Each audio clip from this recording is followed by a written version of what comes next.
నమస్కారం. శుభమస్తు కార్యక్రమానికి స్వాగతం. మీ జాతక సమస్యలకై మీరు రిజిస్టర్ చేసుకోవాల్సిన IVRS నెంబర్స్ 5051010631255563. మీరు రిజిస్టర్ చేసుకునే విధానం మీ పేరు, పుట్టిన తేదీ, పుట్టిన సమయం, పుట్టిన స్థలం, అలాగే మీ సమస్య. బడ్జెటర్స్ లేని వారు ప్రశ్న జాతకం ద్వారా మీ సమస్యకి పరిష్కారం తెలుసుకోవచ్చు. జ్యోతిష్యంలో డాక్టరేట్ పొందిన తొలి తెలుగు మహిళ డాక్టర్ సంధ్యాలక్ష్మి గారు మీ సమస్యలకి పరిష్కార మార్గాలు తెలియజేస్తారు. అమ్మ నమస్కారం. అమ్మ నమస్కారం. ప్రేక్షకులకి నమస్కారం. అమ్మ, మనకి శ్రీరామనవమి రేపు ఉంది కదా. మామూలుగా నవరాత్రులు అంటే 9 రోజులు చేస్తారు. కాకపోతే ఈసారి నవరాత్రులు మనకి 8 రోజులే వచ్చాయి కదా.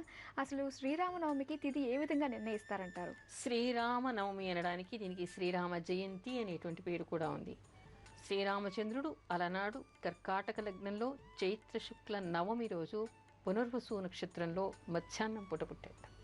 కర్కాటక లగ్నంలో ఆయన జన్మించాడు. అందుకని ఏ రోజు చైత్ర శుక్ల నవమి రోజు, ఏ రోజు మధ్యాహ్నానికి నవమి తిథి ఉంటుందో ఆ రోజు శ్రీరామనవమి చేయాలి. ఎందుకంటే ఈ తిథి ఇప్పుడు మనం మామూలుగా ఏం చెప్పుకున్నాం, ఉగాది రోజు అయితే అమావాస్యతో కలిసి ఉండకూడదు, సూర్యోదయానికి తిథి ఉండాలి అని ఉగాదికి నిర్ణయం చెప్పుకున్నాం. కానీ శ్రీరామనవమికి ఏమిటి, మధ్యాహ్నానికి తిథి మనకి ఉండాలి. అయితే మీరు ఇంకొకటి అడిగారు, 8 రోజులే వచ్చాయి ఎందుకు, 9 రోజులు ఎందుకు రాలేదు అని అడిగారు కదా. అయితే తిథి అనేటువంటి నిర్ణయం మనకి ఎలా జరుగుతుంది అంటే, సూర్యచంద్రులకి గమనానికి ఉండేటువంటి దూరాన్ని అనుసరించి తిథి ఏర్పడుతుంది. సూర్యుడికి చంద్రుడికి ఉండేటువంటి దూరము ప్రతి 12 డిగ్రీలకి ఒక తిథి మారుతుంది మనకి. అలా మారినప్పుడు ఏమవుతుందంటే, ఎప్పుడు కూడా చంద్రగమనం ఒకే వేగంగా ఉండదు, రోజు ఒకే రకంగా ఉండదు. ఒక్కొక్క రోజు తిథి మనకి నక్షత్రం కానీ తిథి కానీ, తిథి 12 డిగ్రీలే అయినప్పటికీ నక్షత్రం మారుతూ ఉంటుంది. నక్షత్రం 26 గంటలు, 27 గంటలు, 24 గంటలు, 25 గంటలు అలా కూడా ఉండొచ్చు. అయితే చంద్రగమనాన్ని అనుసరించి వస్తుంది కాబట్టి మనం అది కరెక్ట్గా ఇలాగే ఉంటుంది అని చెప్పడానికి వీల్లేదు. మరొకటి ఏమైందంటే, ఈసారి మనకి అమావాస్య రోజు అంటే ఉగాది కంటే ముందు రోజు మధ్యాహ్నమే పాడ్యమి తిథి ప్రారంభమైంది. అంటే పాడ్యమి తిథితో ఒక రోజు వెళ్ళిపోయింది కదా. మనం ఉగాది మాత్రం ఏం చేసాము, శేషం అంటే ముందు రోజు సూర్యోదయానికి ఉంది కాబట్టి చేసాం. ముందు రోజు రాత్రి కూడా పాడ్యమి ఉంది, కానీ అమావాస్యతో కలిసింది కాబట్టి మనం ఆ రోజు ఉగాది చేయలేదు. ఆ తర్వాత వచ్చి ఇప్పుడు మనకు శ్రీరామనవమి రేపు, పునర్వసు నక్షత్రం పూర్తిగా ఉంది, అదేవిధంగా నవమి తిథి కూడా పూర్తిగా ఉంది. అంటే మరి ఒక రోజు గడిచి సగం గడిచిన తర్వాత మనకి వచ్చింది కదా. అలా చంద్ర గమనాన్ని అనుసరించి మనకి తిథులు ఏర్పడతాయి, చంద్ర సూర్యుడికి ఉండేటువంటి దూరాన్ని అనుసరించి ఏర్పడతాయి. కాబట్టి ఒక్కోసారి మనకి 8 రోజులు కూడా రావచ్చు. అయినా రేపు మాత్రం మధ్యాహ్నానికి పునర్వసు ఉంది, నవమి కూడా ఉంది కాబట్టి రేపే శ్రీరామనవమి. ఓకే అమ్మ, ఇప్పుడైతే పవన్ కుమార్ అనే కాలర్ లైన్లో ఉన్నారో వారితో మాట్లాడదాం. హలో. హలో, నమస్తే అమ్మా. నమస్తే అండి. పవన్ కుమార్ పేరు మీద రిజిస్టర్ చేసుకున్నారు. ఒకసారి బర్త్ డీటెయిల్స్ కన్ఫర్మ్ చేసుకుందాము. జూన్ 12, 1986 ఉదయం 11 గంటల 42 నిమిషాలకు కరీంనగర్ లో పుట్టారు. అవునండి. ఓకే అండి, మీ సమస్య ఏంటో చెప్పండి మేడంతో. ఈ అబ్బాయికి చెప్పండి. ఈ అబ్బాయికి పెళ్లి ఎప్పుడు అవుతుంది, ఫ్యూచర్ ఎలా ఉంటది, అప్పుడప్పుడు ఈయన కొద్దిగా దగ్గుడు, తుమ్ముడు, ఇలాంటి సర్ది కావటం ఇలాంటివి ఉన్నాయి. జలుబు అవి రావడం సహజమైనప్పటికీ అంత తీవ్రంగా ఏముండదు, భయపడాల్సినటువంటి అవసరం ఏమీ లేదండి. వివాహం ఈ సంవత్సరం, వచ్చే సంవత్సరం కూడా అనుకూలంగానే ఉంది. గ్రహస్థితి శుక్ర మహర్దశ నడుస్తోంది, శుక్రునిలో రాహు అంతరం నడుస్తోంది ప్రస్తుతం. అయితే గోచార రీత్యా శుక్రుడు చంద్రుడు ఉన్నటువంటి రాశిలోనే ఇప్పుడు గోచార గురువు కూడా ఉన్నాడు కాబట్టి చంద్ర సప్తమాన్ని చూసినప్పుడు శుక్రుడితో కలిసినప్పుడు కూడా వివాహం అయ్యేటువంటి అవకాశం ఉంటుంది. ఈ మే జూన్ లోపల కూడా అయ్యేటువంటి అవకాశం ఉంది. అప్పుడు తప్పినా మళ్ళీ లగ్నం సింహలగ్నం అయింది, సింహలగ్నం నుంచి సప్తమం మీద గురు దృష్టి పడినప్పుడు కూడా అవుతుంది. కాబట్టి వచ్చే సంవత్సరం కూడా, అంటే ఈ 2 సంవత్సరాలు కూడా ఇతనికి వివాహానికి అవకాశం ఉంది. మీరు కన్యా పాశుపత మంత్రంతో శివుడికి అభిషేకం చేయించండి, తొందరగా వివాహం జరుగుతుంది. వీలైతే రేపు శ్రీరామనవమికి రామకళ్యాణం చేయించండి. మీ అబ్బాయికి పెళ్లి కావాలని రామకళ్యాణపు అక్షింతలు దాచుకుని అవి కూడా అబ్బాయికి ఆశీర్వచనంగా వేస్తూ ఉండండి, తొందరగా వివాహం జరుగుతుంది. ఓకే, మరి విన్నారు కదండి. మరి మేడం చెప్పిన ఆ రెమెడీస్ అన్నీ కూడా చేసుకోండి, అలాగే ప్రయత్నాలు కూడా తీవ్రంగా స్టార్ట్ చేయండి. ఆల్ ది బెస్ట్ అండి. ఓకే అమ్మ, శ్రీరామనవమికి పాటించాల్సిన నియమాలు ఏంటంటారు? శ్రీరామనవమి రోజు ఏమిటంటే పాటించవలసిందంటే, 9 రోజులు నవరాత్రి దీక్ష చేసి ఉన్నటువంటి వాళ్ళు ఈరోజు పూజ రామ కళ్యాణం తర్వాత ఇక్కడ కలశానికి ఉద్వాసన చేయాలి. ఆ రోజు సమాప్తం కాబట్టి అయితే శ్రీరామనవమి రోజు అంటే ఇవన్నీ చేయనటువంటి వాళ్ళు కూడా సీతారామచంద్రుల్ని గంధాక్షతలతో పువ్వులు పెట్టి పూజించడం. అంటే మామూలుగా ఏం చేస్తాం మనం, గంధం, ధూపం, దీపం, నైవేద్యం, పంచపూజ అంటాం. గంధము, ధూపము, దీపము, నైవేద్యము, హారతి ఇవ్వటం అనేటువంటివి మనం చేస్తాం అన్నమాట. ఇవి చేసి తర్వాత వీలైతే ఎవరైనా నియమనిష్టలతో పూజ చేయాలి అనుకునేటువంటి వాళ్ళుట ఈ రామనవమి రోజు ఉపవాసం చేయాలి. నవమి రోజు ఉపవాసం చేయాలని మనకి ప్రత్యేకంగా కనపడుతోంది. ఆ తర్వాత సీతారామలక్ష్మణులు ఉండేటువంటి చిన్న బంగారు ప్రతిమకు పూజ చేసి దశమి రోజు దాన్ని దానం చేయాలిట. చేయడం వల్ల విశేషమైనటువంటి ఫలితం, సకల దోషాలు పోయేటువంటి అవకాశం ఏర్పడుతుందిట. వసంత నవరాత్రులు ఎప్పటితో అయిపోతాయంటారు? ఈ వసంత నవరాత్రులు కూడా రేపటితోనే అయిపోతాయి. అంటే శ్రీరామనవమి రోజే ఆఖరిగా రామాయణ పారాయణం అయిపోతుంది. తర్వాత సువాసిని పూజ, బాలా పూజ అయిపోయిన తర్వాత బ్రాహ్మణికి భోజనాలు పెట్టిన తర్వాత అప్పుడు కలశానికి ఉద్వాసన చేసిన తర్వాత మాత్రమే ఆ పూజ చేసినటువంటి వాళ్ళు అప్పుడు భోజనం చేయడం కానీ, లేదా రామనవమి రోజు ఉపవసించి దశమి రోజు మళ్ళీ బ్రాహ్మణ భోజనం చేసి పెట్టి అప్పుడు భోజనం చేయడం కానీ చెయ్యాలి. ఆ విధంగా ఈ వసంత నవరాత్రిని కూడా సమాప్తం చేయవచ్చు. అలాగే రామ కళ్యాణం ఎప్పుడు చేస్తారంటారు? రామకళ్యాణం శ్రీరామనవమి రోజు మాత్రమే చేస్తారు. అయితే శ్రీరామనవమి రోజు శ్రీరామ జయంతి అనేది కూడా ఉంది. దేవతలకు జయంతి రోజు కళ్యాణోత్సవాలు చేస్తూ ఉంటారు. అయితే మన తెలుగునాట మనకి భద్రాచలంలో రామ కళ్యాణం జరిగిన తర్వాత మాత్రమే మనకి, ఇప్పుడంటే 2 రాష్ట్రాలు, మొదటి నుంచి మనం ఆంధ్రప్రదేశ్ అనుకుంటున్నాం కదా, ఆంధ్రప్రదేశ్లో కానీ తెలంగాణలో కానీ ఎక్కడెక్కడ రామాలయాలు ఉన్నాయో అన్ని చోట్ల కూడా భద్రాద్రి రాముడికి కళ్యాణం జరిగిన తర్వాత మాత్రమే మధ్యాహ్నం పూట దేవాలయాల్లో కళ్యాణం చేస్తారు. అయితే దేవాలయాల్లోనే కాదు, ఇళ్లల్లో కూడా కళ్యాణాలు చేసుకోవచ్చు. సామూహికంగా ఎక్కడైనా కూడా చేసుకోవచ్చు. అమ్మ, రామ కళ్యాణం అందరూ చేయొచ్చు అంటారు, అసలు ఎవరెవరు చేయాలంటారు? అన్ని వర్గాల వాళ్ళు. అంటే మీ ఉద్దేశం ప్రత్యేకంగా ఈ వర్గం వాళ్ళే చేయాలన్నా అలా ఏమీ లేదు. అన్ని వర్గాల వాళ్ళు కూడా రామ కళ్యాణం చేయవచ్చు. అయితే దంపతులు పీటల మీద కూర్చుని దీనికి కళ్యాణం నిర్వహిస్తూ ఉంటారు. కంకణం కట్టుకుంటారు, దీనికి కూడా కట్టుకుని రామ కళ్యాణాన్ని నిర్వహిస్తారు. అలా చేయటానికి శుచిగా ఉంటే చాలు. దేవాలయంలో కానీ ఇళ్లల్లో కానీ చేయొచ్చు. అయితే దంపతులుగా చేయాలి కాబట్టి అది దంపతులుగా ఉన్న వాళ్ళే ఎక్కువ చేస్తారు. లేదా పిల్లలకి పెళ్ళిళ్ళు కావటం లేదు అంటే వాళ్ళ పేరు మీద తల్లిదండ్రులు చేయొచ్చు. అన్నదమ్ములు, అక్క చెల్లెళ్ళ పేరు మీద కూడా వాడు దంపతులు కూర్చుని ఈ వివాహాన్ని చేయొచ్చు. అలా పీటల మీద కూర్చోకపోయినా దేవాలయంలో కళ్యాణం చేస్తూ ఉన్నప్పుడు ఆ కళ్యాణానికి వీళ్ళు ఏదైనా వీళ్ళకి తోచినటువంటి సహకారం చేసి కూడా చేయొచ్చు. అమ్మ, సుజాత అనే కాలర్ లైన్లో ఉన్నారు, వారితో మాట్లాడదాం. హలో హలో, నమస్కారం అండి. సుజాత పేరు మీద రిజిస్టర్ చేసుకున్నారు కదా? అవును మేడం. ఒకసారి బర్త్ డీటెయిల్స్ కన్ఫర్మ్ చేసుకుందాము. సెప్టెంబర్ 29, 1985 ఉదయం 6:30 చెరుకుపల్లిలో పుట్టారు. అవును మేడం. ఓకే అండి, మీ సందేహం ఏంటో మేడం అడగండి. చెప్పండి అమ్మా. అమ్మా, నాకు 2003లో 18 సంవత్సరాలప్పుడు పెళ్లి చేశారమ్మా పెద్దవాళ్ళు. అయితే అతను మ్యారేజ్ అని 20 days చనిపోయాడమ్మా. అంటే 2012లో మ్యారేజ్ చేసుకోవాల్సింది పేరెంట్స్ సంబంధం చూశారు. ఆల్మోస్ట్ 6 అనుకున్నారు మేడం. అయితే అతను కూడా అది కూడా క్యాన్సిల్ అయింది మేడం. అంటే అతను పూర్తిగా నా జీతం కోసం తీసుకురాని సూసైడ్ చేసుకుంటున్నాడు అని క్లియర్ గా చెప్పేసాను మేడం. కొద్ది రోజుల తర్వాత ఇంకా ఒక 1.5 years క్రితము మా క్లాస్మేట్ వాళ్ళ అన్నయ్య ఒక అబ్బాయి లేకపోతే పూర్తిగా తెలుసు మేడం అన్ని అబ్బాయికి జనాలు ఎలా జరిగింది అన్ని కూడా తెలుసు. మా ఊరు అబ్బాయి, ఆ అబ్బాయి కూడా మ్యారేజ్ చేసుకుంటాను, నువ్వు అంటే నాకు ఇష్టం, నేను పెట్టాలి, ఇద్దరిని 2 ఫ్యామిలీలో ఒప్పించి నేను చేసుకుంటాను అన్నాడు మేడం. అక్కడికి రీసెంట్గా ఇంకా అబ్బాయి కూడా మా ఇంట్లో మా అమ్మ ఒప్పుకోవట్లేదు, మీ పేరెంట్స్ చేసుకోవాలని చెప్పి చెప్పేశారు మేడం. మీ ప్రశ్న రెండో పెళ్లి ఉందా లేదా అని మీ ప్రశ్న అమ్మా?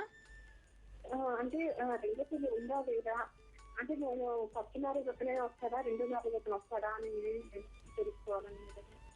ఒక్కటమ్మా, ఇప్పుడు మీ జాతకాన్ని అనుసరించి మీకు ఏ దోషం జరిగిందో అది జాతకంలో ప్రస్ఫుటంగా కనిపిస్తోంది.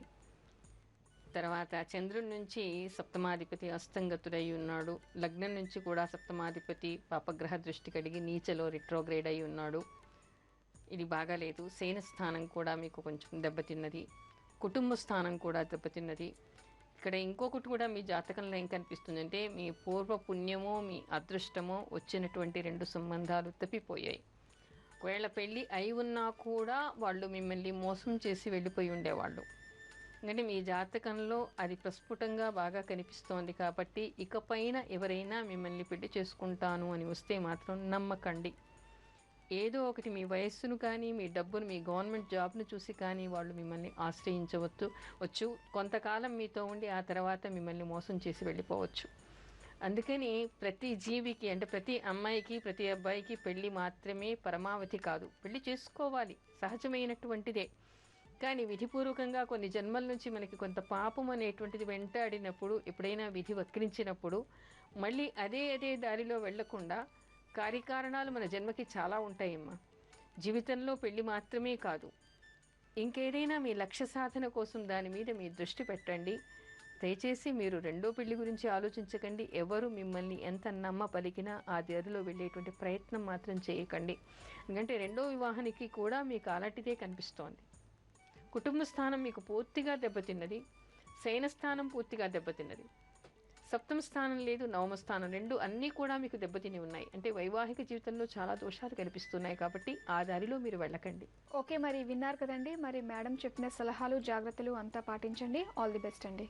ఓకే అమ్మ, మరి ఎలాంటి దోషాలు ఉన్నవాళ్ళు ఇలా రామ కళ్యాణం చేయించుకోవాలంటారు? ఇప్పుడే మనకు ఒక కాలర్ వచ్చారు కదా, అంటే ఇలాంటి వాళ్ళు చేయించుకోవడం వలన వాళ్ళ ఫ్యూచర్ బాగుపడేది ఏదైనా ఉంటుందంటారా? ఒక్కటే చెప్పనా అమ్మ, పూజ కోసం ఇక్కడ మన హిందూ సాంప్రదాయాన్ని ధర్మాన్ని అనుసరించి రెండవ వివాహానికి పూజలు ఉండవు. రెండవ వివాహానికి పూజలు ధార్మికంగా ఉండవు. అయితే ఇప్పుడున్నటువంటి కాలమాన పరిస్థితుల్ని అనుసరించి లీగలైజ్ చేసుకోవడం కోసం, ఒక క్రమ పద్ధతిలో జీవించడం కోసం రెండవ వివాహం. కానీ ధార్మికమైనటువంటిది ఆలోచిస్తే భారతీయ స్త్రీకి రెండో వివాహం అనేది మనకి కనిపించదు.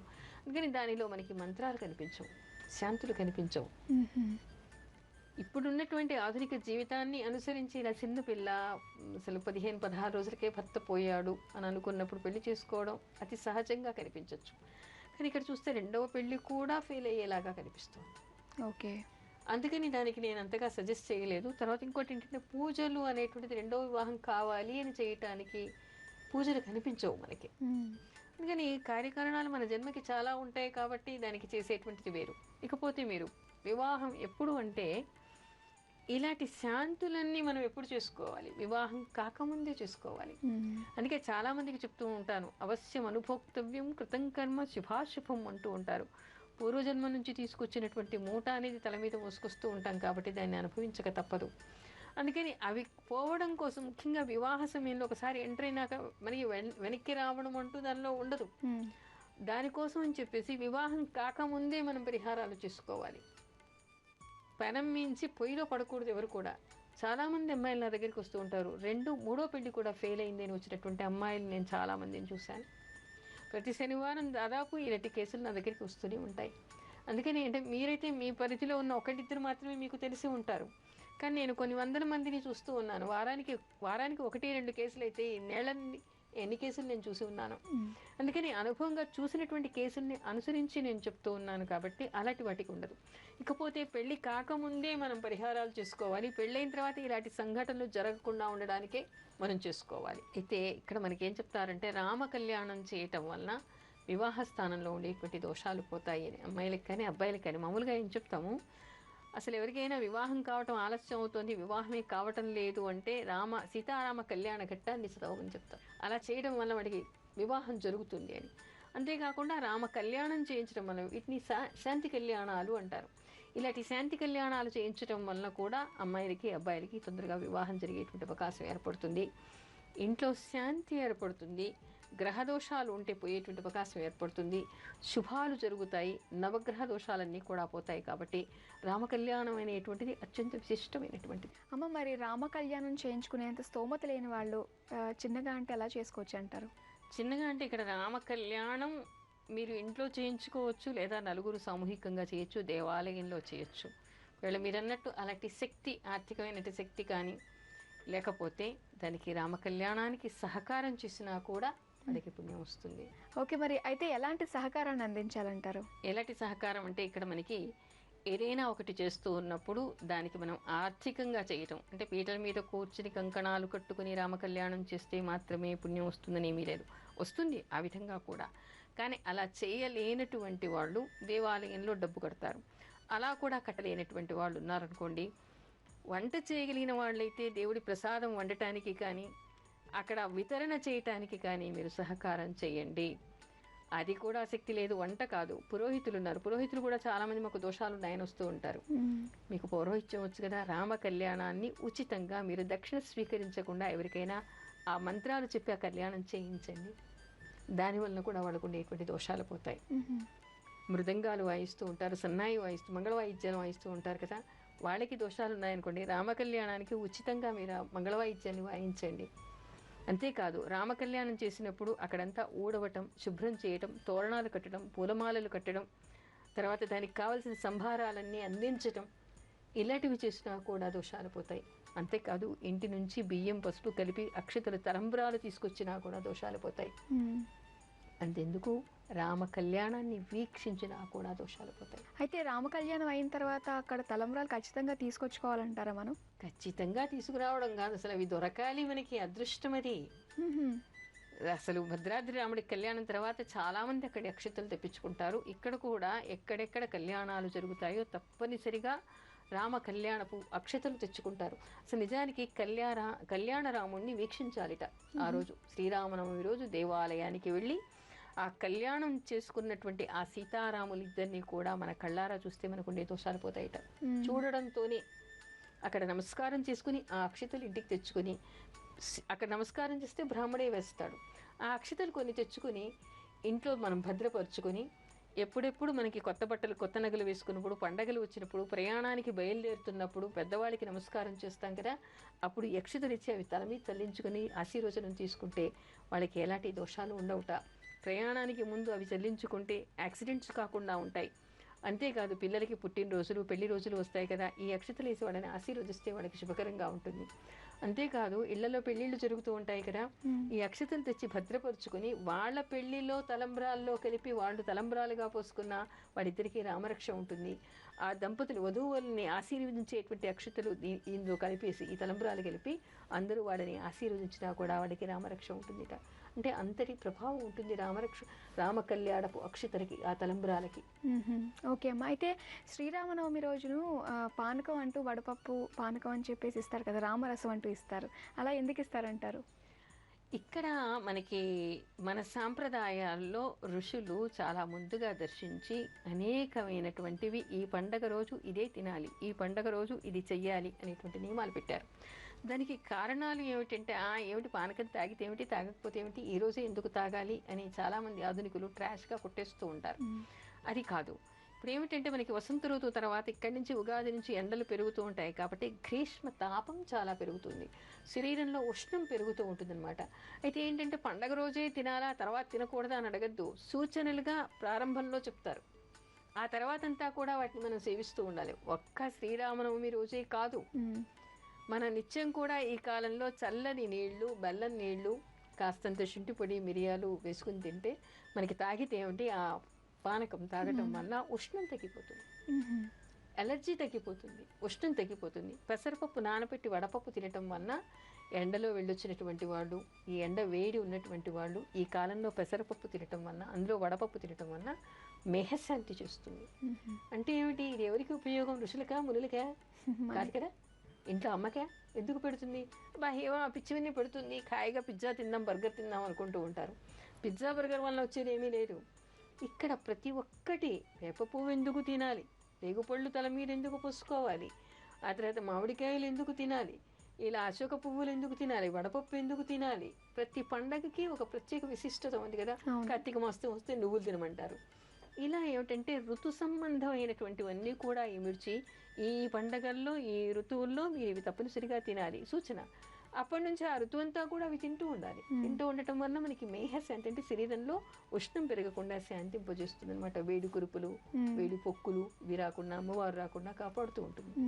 అందుకని ఇప్పుడు బాగా ఎండలో తిరిగి వచ్చారనుకోండి, కాసంత పానకం తాగితే ఎంత హాయిగా ఉంటుంది, చల్లగా కమ్మగా ఉంటుంది, శక్తి వస్తుంది. బెల్లం కూడా కదా శక్తి వస్తుంది. బెల్లం ఎలర్జీని తీసేస్తుంది. బెల్లంలో ఐరన్ ఉంటుంది, ఐరన్ మనకి దొరుకుతుంది. బెల్లం వల్ల చాలా ప్రయోజనాలు ఉన్నాయి. అందరూ చక్కెర తింటారు కానీ బెల్లం తింటే చాలా మంచిది. అమ్మ, శ్రీరామనవమి రోజునే సీతారాముల కళ్యాణం చేస్తారు కదా, అంటే ఆ రోజే చేయాలా, మిగతా రోజుల్లో ఎప్పుడైనా చేయకూడదు అంటారా? అలాగే చాలామంది కూడా బొమ్మల పెళ్ళిళ్ళలో చేస్తూ ఉంటారు. అలాగే పిల్లలకి ఇలాగే సీతారాముల కళ్యాణం అన్నది అలవాటు చేస్తే వాళ్ళకి కూడా ఈ భక్తి ప్రపత్తి అంటూ పెరుగుతుంది కదా, సో దీని గురించి వివరిస్తారా? సీతారామ కళ్యాణం అనేటువంటిది ప్రత్యేకంగా రామనవమి రోజు చేయటం ఒకటి విశేషం. అది సాంప్రదాయబద్ధంగా మనం చేస్తాం. అలా కాకుండా ఎప్పుడైనా దోషాలు పోవాలి అని అనుకున్నప్పుడు కూడా ఇంట్లో కానీ దేవాలయంలో కానీ రామ కళ్యాణం జరిపించవచ్చు. దానికి ఏం దోషం లేదు, ఎప్పుడైనా చేయొచ్చు. ఎప్పుడు మనం అనుకుంటే అప్పుడు చేయొచ్చు. కాకపోతే గుళ్ళో అలాంటి వెసులుబాటు ఉండాలి. అలా కాకపోతే ఇంట్లో కూడా చేయవచ్చు. మరొకటి తెలుసా, కళ్యాణం గుళ్ళోనే కాదు, ఇంట్లో ఇలా పిల్లల చేత చేయించిన మంగళ వాయిద్యాలు మోగితే ఆ ఇంట్లో తొందరగా పెళ్ళిళ్ళు జరుగుతాయిట. శక్తి లేనటువంటి వాళ్ళు మీరు ఇలా బొమ్మల పెళ్ళిళ్ళలాగా కూడా సీతారామ కళ్యాణం చేయించవచ్చు.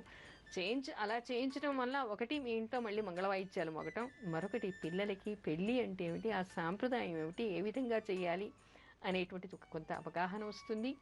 వాళ్ళకు ఉండేటువంటి దోషాలు కూడా పోయేటువంటి అవకాశం. ఎందుకంటే వాళ్ళు పిల్లలే పెద్దవాళ్ళుగా కూర్చొని రామ కళ్యాణం చేస్తారు. అంటే సీతమ్మ వారిని కన్యాదానం చేయడం, రాముడు వాళ్ళ కొడుకుగా కళ్యాణం చేయటం అన్నా నిజానికి చిన్నప్పుడే వాళ్ళకి ఆ దోషాలన్నీ పోతాయి. ఓకే అమ్మాయి, సీతారాముల కళ్యాణం గురించి అలాగే శ్రీరామనవమి యొక్క ప్రాముఖ్యత, విశిష్టత గురించి తెలియజేశారు. రేపు అందరూ శ్రీరామనవమి సందర్భంగా అందరూ కూడా హడావుల్లో ఉంటారు కదా, ఈ రోజుకి మనం సెలవు తీసుకుందామా, మళ్ళీ వచ్చే వారం కలుసుకుందాం. అలాగే. ఇది వాళ్ళ శుభమస్తు కార్యక్రమం. వచ్చే వారం శుభమస్తు కార్యక్రమంలో మరిన్ని ఆసక్తికరమైన విషయాలతో మళ్ళీ మేము ముందుంటాం. ప్రేక్షకులందరికీ శ్రీరామనవమి శుభాకాంక్షలు తెలియజేస్తూ నమస్కారం. నమస్కారం.